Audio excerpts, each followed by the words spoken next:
departments have to understand. The dealership in general has to be selling more cars. What the challenge is in your industry is you're asking dealers, what you're doing is we're asking dealers to spend more money on specialization. A salesman used to do everything years ago. Now a salesman virtually does nothing other than be a nice greeter.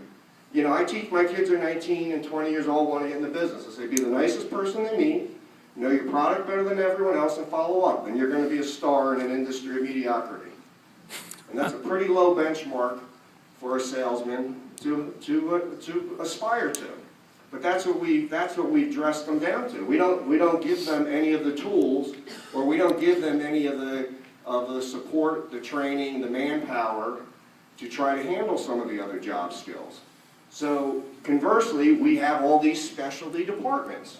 And this is where the dealer mindset has to change. The specialty departments, credit departments, BDCs, delivery coordinators. I mean, as a dealer, I'm saying, all right, if I sell 150 cars before I had all that, and I'm selling 175 cars after, I don't know, I probably didn't make any more money at all. What you have to convince the dealers to do is not spend more money, but just spend it differently. That is the challenge of Sean Bradley's world, is to make dealers understand you're not asking them to spend more money, but show them how to spend it differently and make it work mathematically. That's the challenge. So instead of having a $100,000 ad budget or a $50,000 ad budget, your BDC is now, as this gentleman, he left, the other gentleman back there had mentioned, is a variable expense. Somewhat of a variable expense. And I've been doing this for years, but not for the mental right reasons. And Ann has worked with me in marketing for 15 years plus. I've been always packing my advertising budget, you know, 10 grand a month, 20 grand a month, you know, at the bigger store I was at, you know, 10,000 a month to just, you know, sort of like my little internal pack. But mentally I was doing exactly what I'm saying to do now, and that is, it's a form of advertising.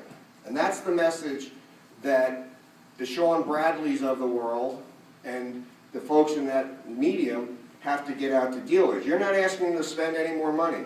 Even the third-party lead providers. That's what it's all about. It's not asking to spend more money, it's just spend it differently.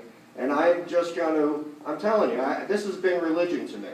I'm going back to my dealership and I'm not looking at these 10%ers as a weak opportunity. I'm looking at them as a different opportunity. But what I'm going to focus on in my dealership also is to give my salesmen the tools to do this. The highest closing rate,